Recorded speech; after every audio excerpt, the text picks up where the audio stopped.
प्रणाम साधकों।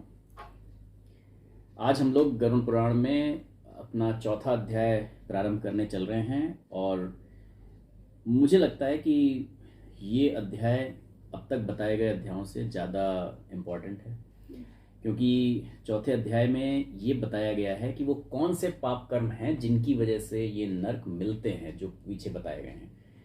तो ये जानना कि भाई किस तरीके की सज़ा मिलती है, कैसी यातना है, मुझे लगता है कि ठीक है वो भी इम्पॉर्टेंट है, लेकिन उससे ज़्यादा इम्पॉर्टेंट है कि वो कौन से काम हैं जिनकी वजह से मिलती है, ताकि अगर हम उनको समझ लेंगे तो हम करेक्ट कर पाएंगे। दोनों की अपनी महत्ता है, दोनों अपनी अपनी जगह पे इम्पॉर्टेंट हैं, क्योंकि अगर आपको ये नहीं पता होगा कि भाई अगर आप नहीं पढ़ेंगे तो फेल हो जाएंगे, है ना।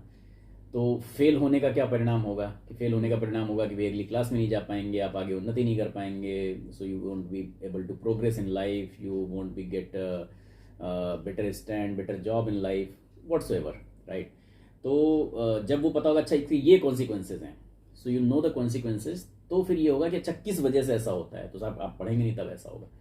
तो मतलब अगर एंड रिजल्ट ही नहीं पता कि अच्छा भाई हम ये करें तो भी पता नहीं क्या गति होनी है और ना करें तब भी पता नहीं क्या होना है, मतलब कहाँ जाना है, आगे पूरा अंधेरा ही अंधेरा अगर है, दोनों साइड अंधेरा है या दोनों कंडीशन में दोनों साइड प्रकाश है या दोनों साइड अंधेरा है, तो फर्क ही नहीं पड़ता क्या करें।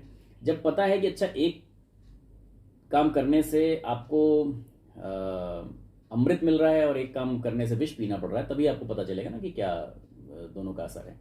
ओके, तो अब तक हमने ये जान लिया कि भाई पापियों की गति क्या होती है, लेकिन अब वो पापी कैसे बनते हैं, मतलब कौन से कर्म करने से वो पापी होते हैं और उस रास्ते से जाना पड़ता है, वो इसमें आपको इम्पोर्टेंट जानने को मिलेगा। Means act and result both are equally important. बिल्कुल। आपको भाई आपको ये पता है, आपको अगर केवल ये पता हो कि चोरी करना गलत है, ठीक है, तो चोरी करना गलत है, आदमी कहता है हाँ ठीक है गलत है, लेकिन अगर आपको ये नहीं पता कि उस गलत करने की कुछ सजा भी मिलेगी, तो आदमी कहेगा ठीक है भाई, जिसको वैसे ही समझ में आ गया हाँ भाई मुझे गलत काम नहीं करने, तो वो मान गया वैसे ही। लेकिन जो सजा से ही मानने वाला आदमी है, तो अगर उसे ये पता हो कि गलत तो है लेकिन इसकी भी सजा, जैसे बहुत सारे अभी भी हमारे मतलब world wide, not in India only, world wide बहुत सारी चीज़ें ऐसी हैं जिनके लिए भी कोई लॉज नहीं है या उनको पकड़ा नहीं जा सकता।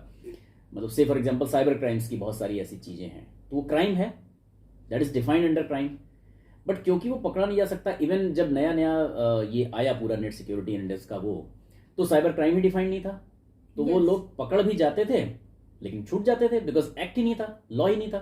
तो उन्होंने कहा यार ये तो बहुत बढ़िया बात है, क्राइम तो है, पता है कि ये गलत है, बट इसकी कोई सजा तो ही नहीं, करते रहो, तो आदमी करता रहेगा फिर अगर उसकी कोई हाँ। तो इसलिए सजा का प्रावधान पता होना भी जरूरी है कि इसकी क्या सजा मिलेगी, क्योंकि अगर सब लोग इतने ही धर्मात्मा होते, इतने ही संत होते कि सिर्फ इतना बता देने से, मतलब आप दो चीजें समझिए, एक है something is ethical and something is unethical, and दूसरा है something is lawful and something is unlawful. So इधर lawful and ethical is same, not in every sense. Sometimes ethical and lawful is same, but sometimes the thing which is ethical or say, so for example you can say something which is unethical but that is not unlawful because उसके लिए law defined नहीं है। Yes, say for example if you disobey your elders, is it ethical? It is unethical. So it is unethical.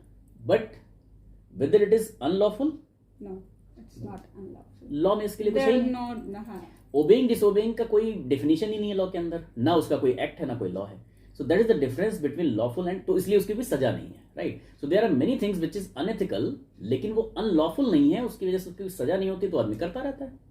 But जिसकी सजा है, right, so say for example if you beat your elders, तो उसकी सजा है, वो अनएथिकल भी है और अनलॉफुल भी। तो something which is unethical may be unlawful and not may be unlawful. तो यहाँ पे इसलिए ये बताना है कि ये अनएथिकल तो है बट ये अनलॉफुल भी है, यहां सजा नहीं मिल रही, भले आप यहां बच जा रहे हो, बट कहीं ना कहीं सजा इसकी मिलेगी, और वो कितनी घोर यातना मिलेगी वो पिछले के 3 अध्यायों में हम पढ़ते चले आ रहे हैं। इसलिए वो समझा गया। अब जब आदमी इतने के बाद भाई ये हुआ ना कि बहुत डर लग रहा है, बहुत डर लग रहा है, बहुत डर लग रहा है, तो जब डर लगेगा आदमी तो ये पूछेगा ना कि भैया कौन सा ऐसा पाप हमसे हो जाता है जिसके कारण ये सजा मिलती है। तब आदमी डर के पूछता भैया बता दो कौन सा है जिससे हम हाथ जोड़ ले ये ना करें किसी तरीके से। अगर ये ना पता हो और सीधे चौथा अध्याय शुरू कर दें आप कि सब ये कर्म सही नहीं है, ऐसा नहीं करना चाहिए, ऐसा नहीं करना चाहिए, ऐसा नहीं करना चाहिए, और केवल ये हो इससे आपका लोक के साथ साथ परलोक भी बिगड़ेगा, परलोक भी बिगड़ेगा, परलोक भी बिगड़ेगा। बिगड़ेगा बिगड़ेगा क्या बिगड़ेगा हमें क्या Who पता। cares about परलोक जब आज के टाइम में प्रेजेंट को लोग नहीं हो कर और रहे। परलोक में क्या बिगड़ेगा ये किसने बताया? तो इसलिए पहले 3 अध्याय में ये बताया कि परलोक में क्या बिगड़ेगा, कैसा वो होगा। यहाँ तो इतने डिफाइंड लॉ हैं, उसके इतने सारे पनिशमेंट्स हैं, स्टिल पीपल उसको नहीं वो कर रहे हैं। लेकिन जो लोग हमारे साथ पहले से जुड़े हुए हैं वो मरने के बाद हमारा क्या होता है और गहना कर्मणो गति भी देखते हुए आ रहे हैं। जो लोग आज हमारे चैनल पर नए आए हैं वो प्लीज़ चैनल को सब्सक्राइब कर लें। अगर आपको अच्छा लगता है तो आप लाइक कर लीजिए और लाइक माइंडेड लोगों के साथ शेयर भी कर सकते हैं। एंड सबसे बड़ी बात, आप हमारी जो पिछली सीरीज मरने के बाद हमारा क्या होता है और गहना कर्मणो गति जो कि ऑलरेडी अपलोडेड है उनको देख सकते हैं। तो उसमें बड़ा ना बहुत अच्छे से डिफाइन किया गया है कि जो बात अभी आपने कही कि अगर यहाँ पे हर चीज़ के लिए सजा है, प्रावधान है, तब भी लोग करते हैं, राइट। तो उसमें बड़ा वो है कि कौन सा कर्म आपने कर दिया उसकी सजा कितने टाइम के बाद मिल रही है वो उतनी ही घातक होगी। तो आपने किसी का मर्डर कर दिया, अगर यही सजा मिल गई तो वो दैहिक सजा होगी केवल, है ना, मतलब आजीवन कारावास हो, फांसी हो, कुछ भी हो, लेकिन वो यहीं निपट गई। अगर यहाँ आप किसी तरीके से अपना चक्रजाल बिछा के और चालें चल के बच गए तो फिर वो जो पिछले 3 अध्याय में भी देखते चले आ रहे हैं, और अगर नहीं देखा है तो आप पिछले के वीडियो देख सकते हैं, तो वहां पे वो सजा उससे कई गुना ज्यादा है। यस ऑफ कोर्स, और वो ज़्यादा डिफिकल्ट है। सबसे जो उसमें डरने वाली बात है कि वहाँ उसकी फिर कोई रेमेडी नहीं है, फिर कुछ नहीं कर सकते, सिर्फ और सिर्फ उनको झेलना ही है, मतलब सहना ही है उस प्रॉब्लम को।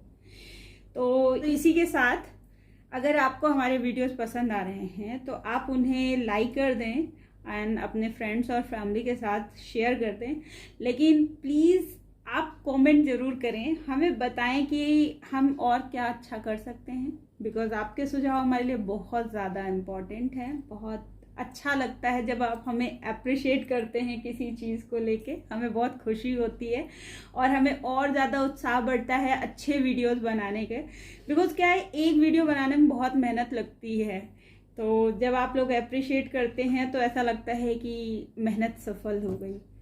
और इसी तरीके से अगर आपके कोई सुझाव होते हैं तो हम उसको भी बहुत कंसीडर करते हैं, जिससे कि हमारे वीडियोस और अच्छे बन सके। तो please like, share, subscribe and comments भी कीजिए।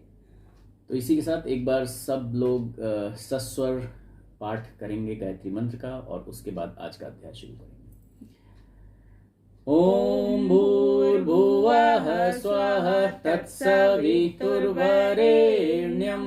भर्गो देवस्य धीमहि धियो यो नः प्रचोदयात्।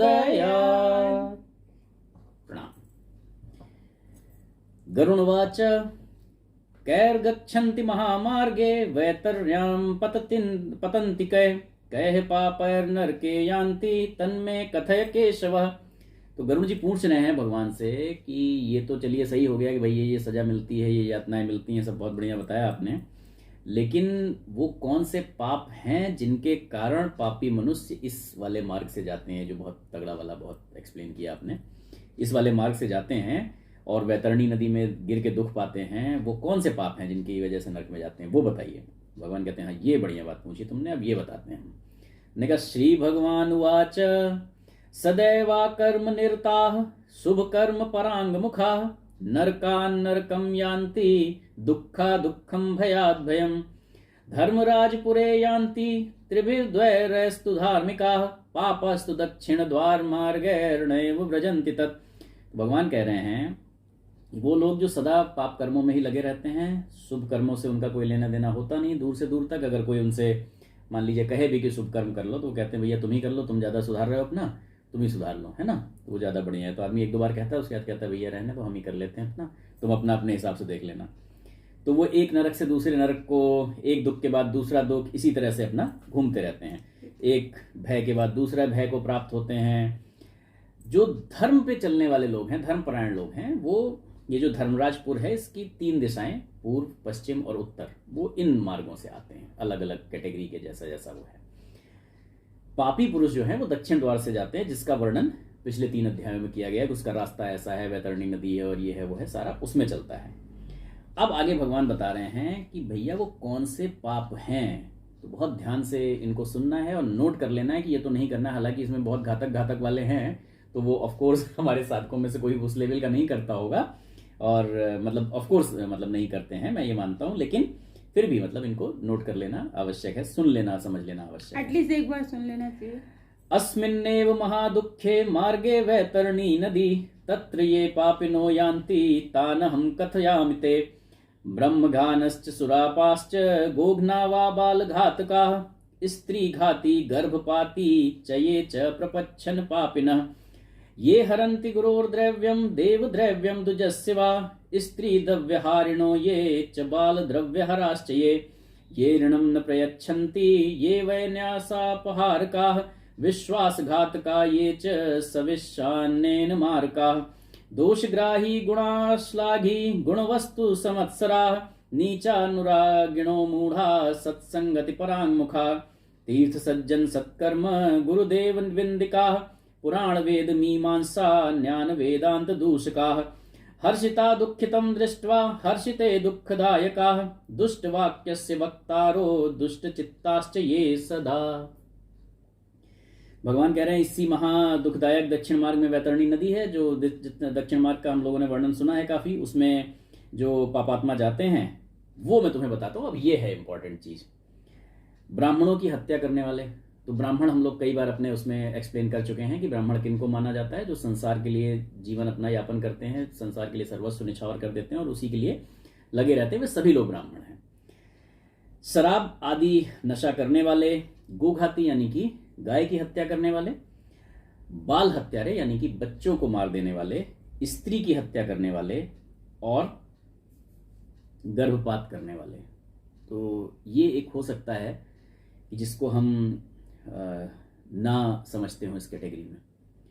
बहुत सारे लोग हैं जो कि मतलब इस तरीके से गर्भ में सेक्स डिटर्मिनेशन करवाते हैं। हालांकि बहुत जगह पे मतलब अब तो बड़ा बड़ा लिखा रहता है जहाँ भी इस तरह के सेंटर्स हैं कि हमारे यहाँ नहीं किया जाता, बट आज भी अगर आप थोड़ा सा छोटे इलाकों में चले जाएं, मतलब कई बार मैंने लोगों को कहते सुना है कि अरे सर यहाँ नहीं होता सब कुछ बड़े शहरों में, हमारे यहाँ ये छोटे शहरों में सब कुछ हो जाता है। सो दे इंश्योर कि they in anyhow don't deliver girl child. तो इस वजह से ऐसा हमको लगता है, शायद हम लोग मतलब जो भी लोग बड़े शहरों में रह रहे हैं उन्हें लगता होगा कि नहीं अब तो इट्स नॉट पॉसिबल एनीवेयर, और हर जगह इतना कड़ाई है, नियम कानून सारे हैं, उन नियम कानूनों के बावजूद भी ऐसा हो रहा है। शायद हम ये नहीं मतलब जो लोग भी ऐसा करते हैं वो नहीं समझते कि ये भी इस पाप की श्रेणी में है जिसकी इतनी भीषण सजा मिल सकती है। You are actually killing a life, actually killing a life, right. In case अगर आपने कभी कोई ऐसा स्टेप आपको किसी मजबूरी में उठाना पड़ रहा है, कोई लाइफ थ्रेट है, किसी ऐसी दैट्स अ डिफरेंट थिंग, तो वो डिफरेंट है, medical emergency. See medical termination and गर्भपात दोनों में बहुत फर्क है। दैट इज गर्भपात को इसलिए उन्होंने लिखा है भ्रूण हत्या, तो you are killing actually, right.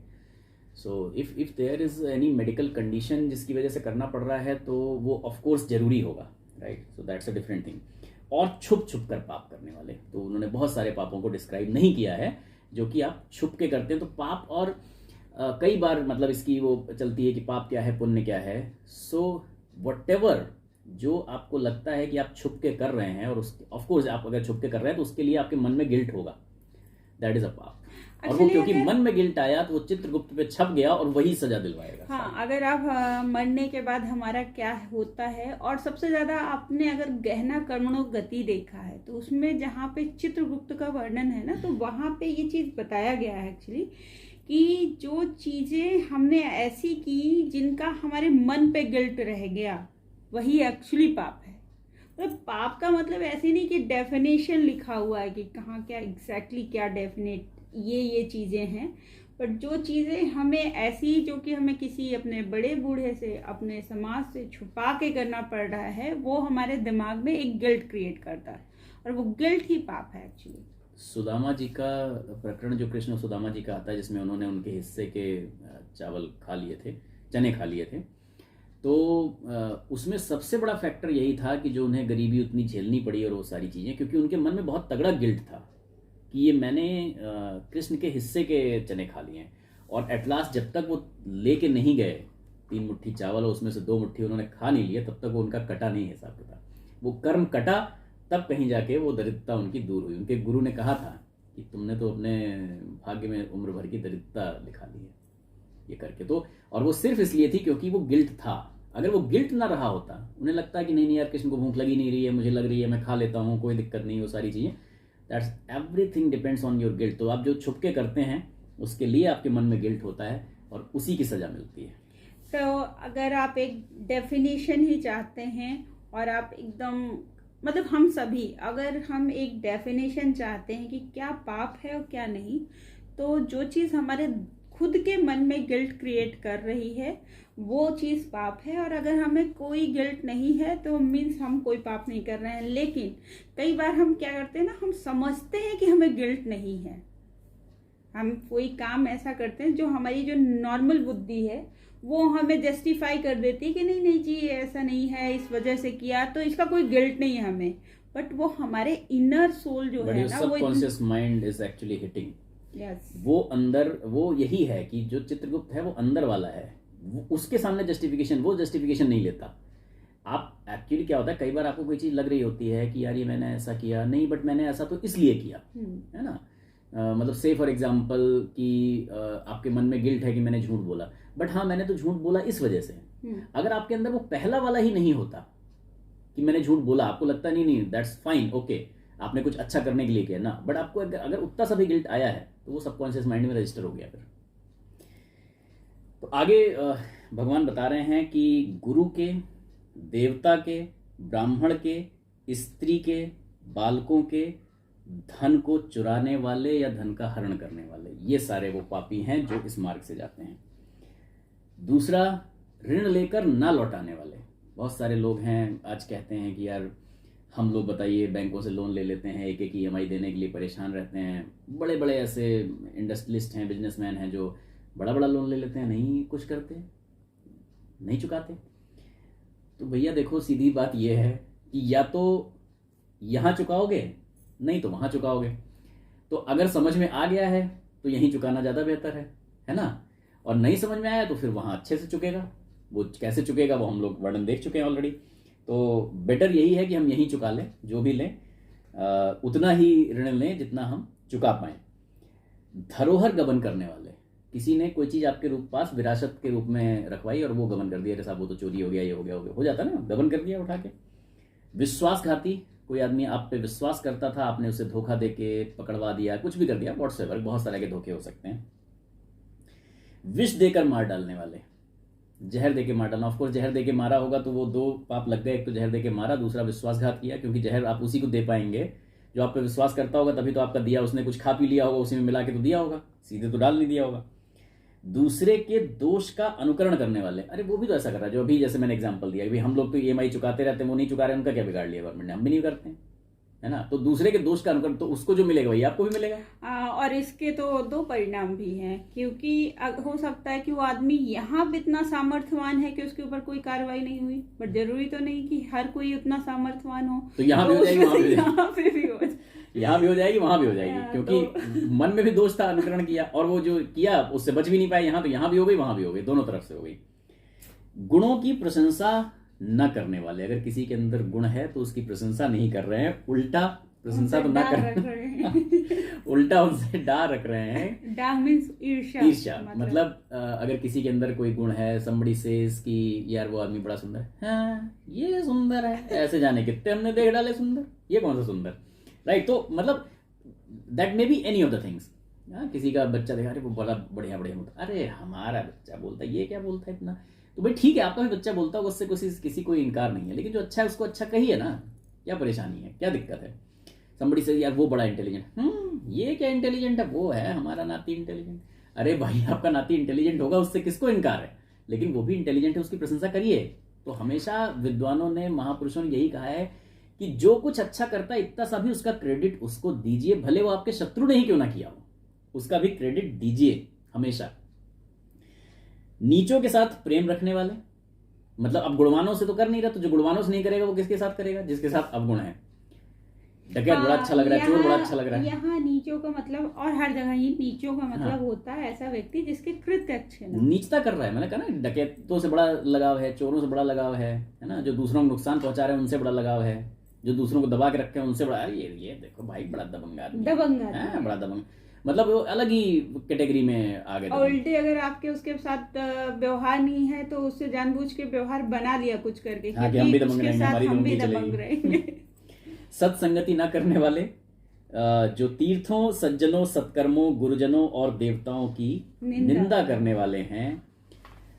तो अब कई बार ये है कि ऐसी बहुत सारी चीजें भी, जैसा मैंने कहा ना कि भाई अब ऑफ कोर्स मतलब हम में से कोई किसी की हत्या करने वाला और ये सब तो नहीं होगा, बट ऐसी बहुत सारी चीजें हम जाने अनजाने कर जाते हैं। लोगों की निंदा करना, है ना, अच्छे लोगों की, जो लोग कुछ बढ़िया कर रहे हैं उनकी निंदा कर दी हमने, जाने अनजाने हम कई बार कर। पुराणों की, वेद, मीमांसा, न्याय और वेदांत आदि ग्रंथों को दूषित करना या उनको नष्ट करने वाले, उनके उपदेशों को न मानने वाले, और सबसे बड़ी बात, दुखी व्यक्ति को देखकर प्रसन्न होने वाले। तो ये बड़ा अच्छा मैं बार बार वर्णन करता हूँ गोस्वामी तुलसीदास जी का, क्योंकि मतलब मैं खुद काफ़ी इंडिविजुअली काफ़ी प्रभावित हूँ उनकी लेखनी से, और इसीलिए हमने अपना दूसरा चैनल तुलसी साहित्य सागर के नाम से शुरू भी कर रखा है, उस पर हम ले भी चल रहे हैं।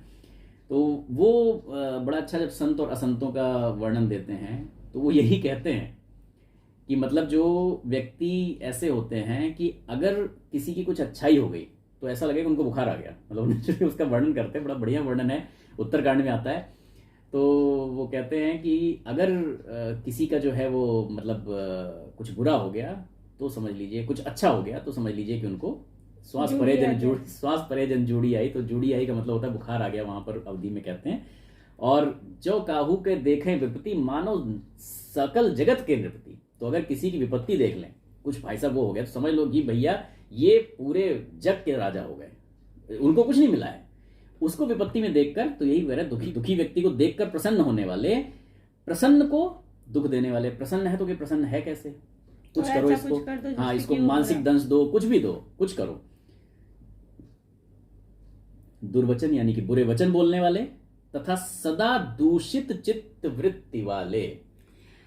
आजकल तो मतलब एक फैशन जैसा चल चुका है कि हमारे वेद शास्त्रों की बुराई करने और देखने के लिए, हालांकि ऐसी बुराइयां देखने और करने वाले लोग अक्सर उसमें क्या है इसके बारे में उन्हें सुना सुनाया ज्ञान के अलावा कुछ नहीं रहता।